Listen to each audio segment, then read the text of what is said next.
प्रातः स्मरामि खलु तत्सवितुर्वरेण्यं रूपं हि मण्डलमृचोधतनुर्यजूंषि सामान्यस्य किरणाः प्रभवादिहेतुं ब्रह्महरात्मकमलक्ष्यमचिन्त्य रूपम् प्रातर्नमामि तरणिं तनुवाङ्मनोभिः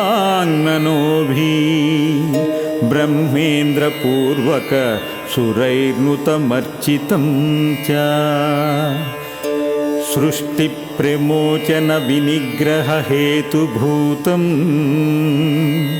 त्रैलोक्यपालनपरं त्रिगुणात्मकं च प्रातर्भजामि सवितारमनन्तशक्तिं पापौघशत्रुभयरोगहरं परं च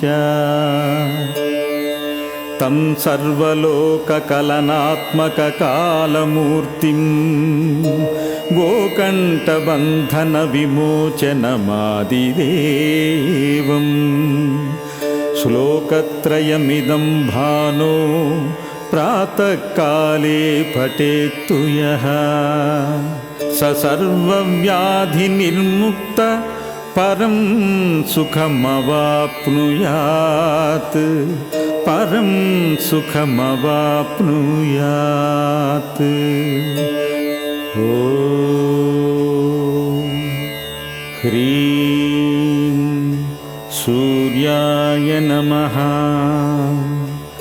ॐ नमो भगवते सूर्याय नमः।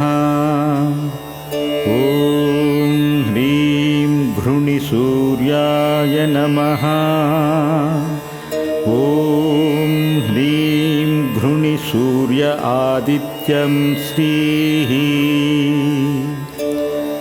ॐ ह्रां ह्रीं ह्रौं सः सूर्याय नमः।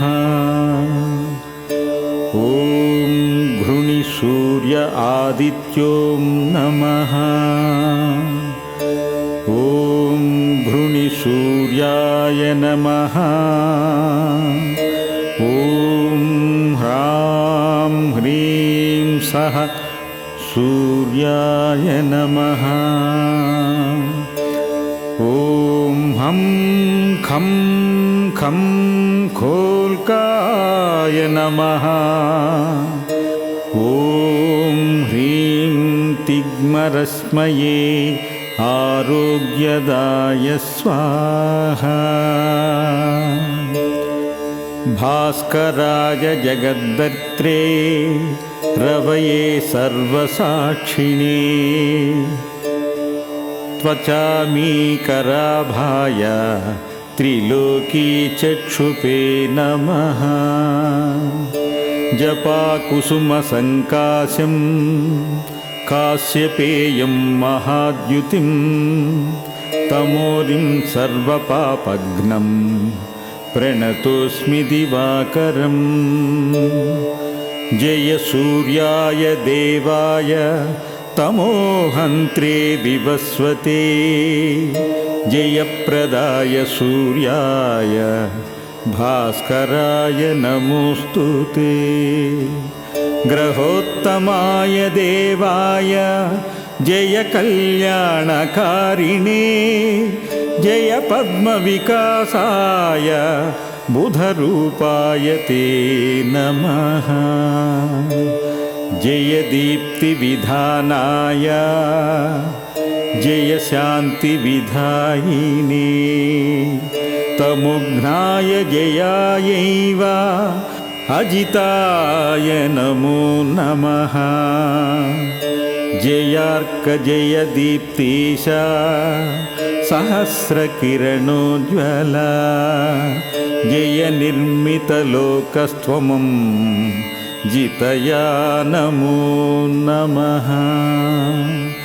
गायत्री देहरूपाय सवित्री दयिताय च धारधराय सूर्याय मार्ताण्डाय नमो नमः धारधराय सूर्याय मार्ताण्डाय नमो नमः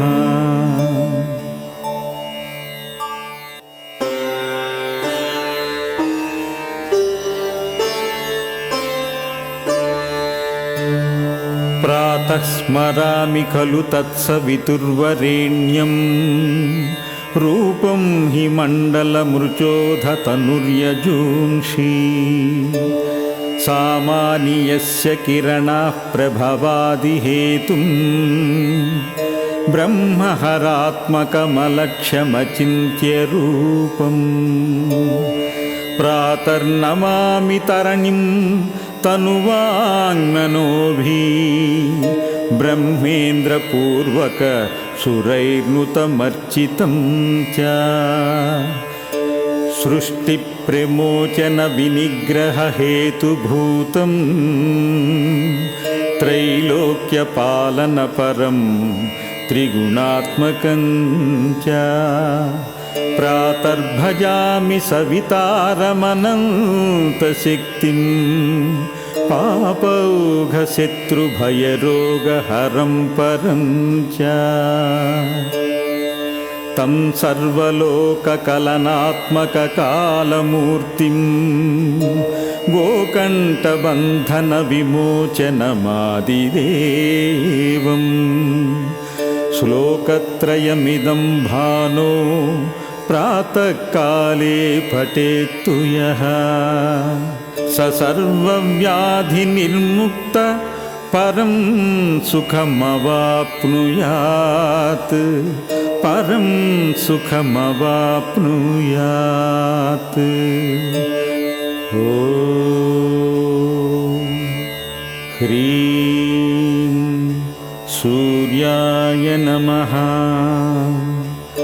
ॐ नमो भगवते सूर्याय नमः ॐ ह्रीं घृणिसूर्याय नमः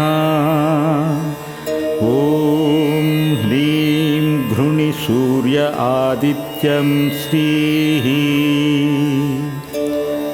ॐ ह्रां ह्रीं ह्रौं सः सूर्याय नमः ॐ घृणिसूर्य आदित्यों नमः ॐ घृणिसूर्याय नमः ॐ ह्रां ह्रीं सः सूर्याय नमः ॐ हं खं खं खोल्काय नमः ॐ ह्रीं तिग्मरश्मये आरोग्यदाय स्वाहा भास्कराय जगद्दत्रे रवये सर्वसाक्षिणे त्वचामीकराभाय त्रिलोकीचक्षुपे नमः जपाकुसुमसङ्काशं काश्यपेयं महाद्युतिं तमोरिं सर्वपापघ्नं प्रणतोऽस्मि दिवाकरम् जय सूर्याय देवाय तमोहन्त्रे विवस्वते जयप्रदाय सूर्याय भास्कराय नमोऽस्तु ते ग्रहोत्तमाय देवाय जय कल्याणकारिणे जय पद्मविकासाय बुधरूपाय ते नमः जय दीप्तिविधानाय जय शान्तिविधायिने तमुघ्नाय जयायैव अजिताय नमो नमः। जयार्क जय दीप्तीश सहस्रकिरणोज्ज्वला जय निर्मितलोकस्त्वमं जितया नमो नमः। गायत्री देहरूपाय सवित्री दयिताय च धारधराय सूर्याय मार्ताण्डाय नमो नमः। धारधराय सूर्याय मार्ताण्डाय नमो नमः।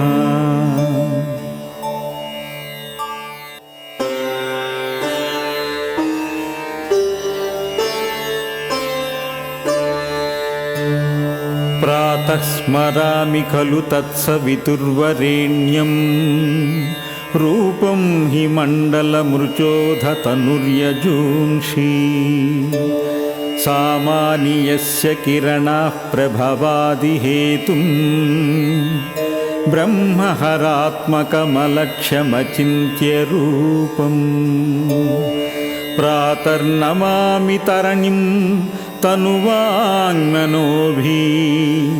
ब्रह्मेन्द्रपूर्वक सुरैर्नुतमर्चितं च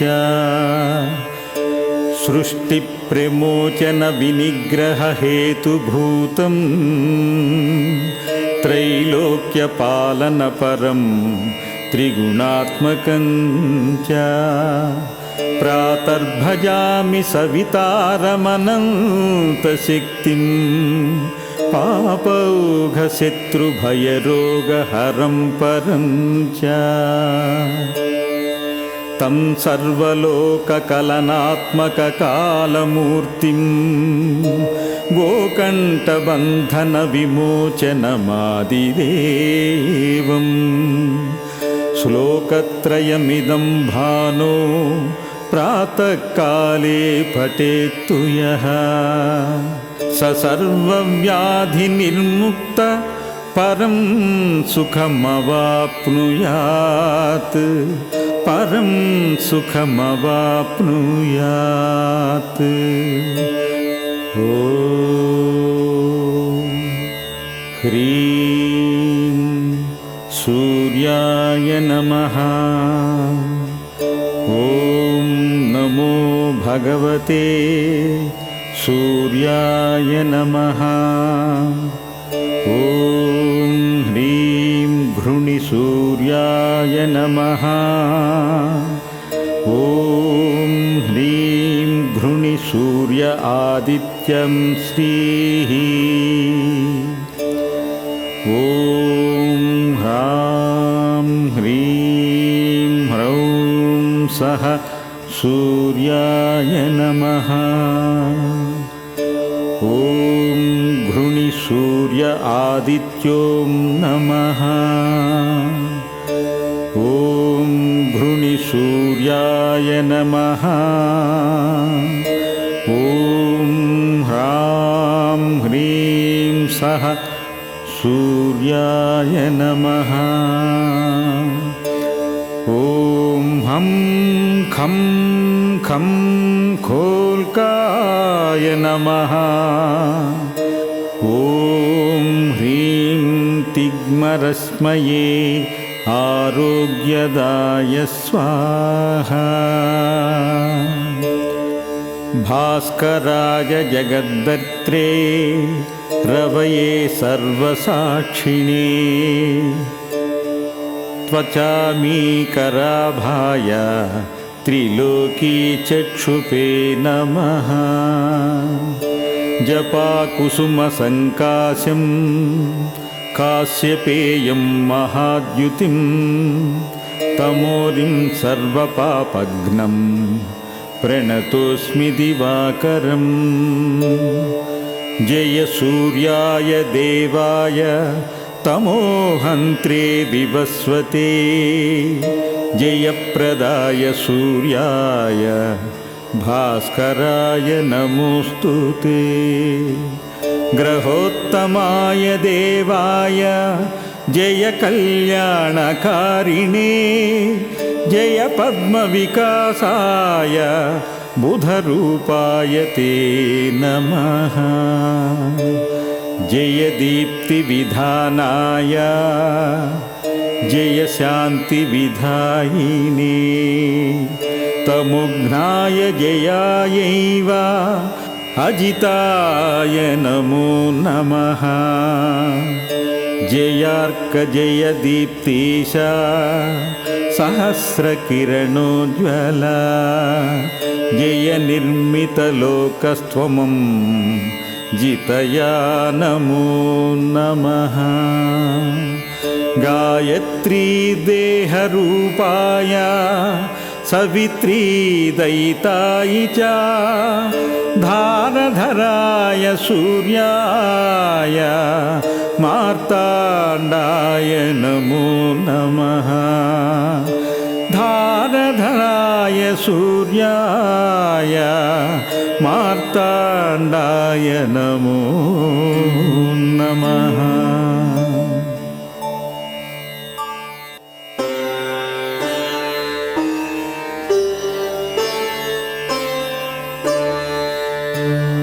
प्रातः स्मरामि खलु तत्सवितुर्वरेण्यं रूपं हि मण्डलमृचोधतनुर्यजूंषि सामान्यस्य किरणाः प्रभवादिहेतुं ब्रह्महरात्मकमलक्ष्यमचिन्त्य रूपम् प्रातर्नमामि तरणिं तनुवाङ्मनोभिः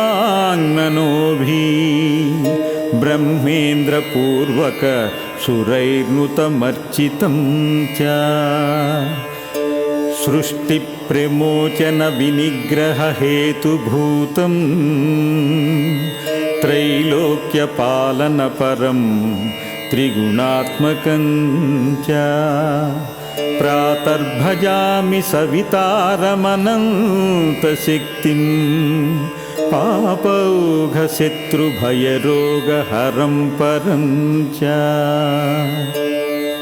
तं सर्वलोककलनात्मककालमूर्तिं गोकण्ठबन्धनविमोचनमादिदेवं श्लोकत्रयमिदं भानो प्रातःकाले पठेत्तु यः स सर्वव्याधिनिर्मुक्त परं सुखमवाप्नुयात् परं सुखमवाप्नुयात्। ॐ ह्रीं सूर्याय नमः।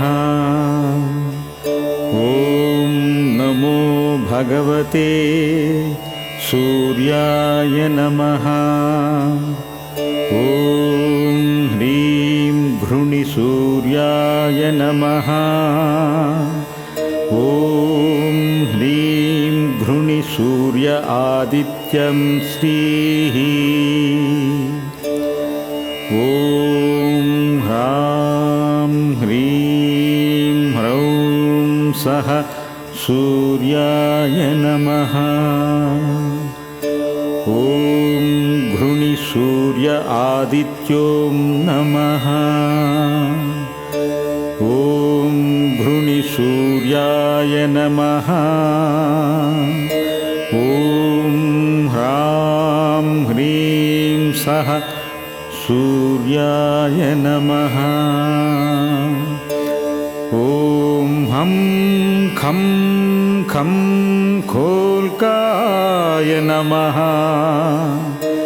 ॐ ह्रीं तिग्मरश्मये आरोग्यदाय स्वाहा। भास्कराय जगद्दत्रे रवये सर्वसाक्षिणे त्वचामीकराभाय त्रिलोकीचक्षुपे नमः।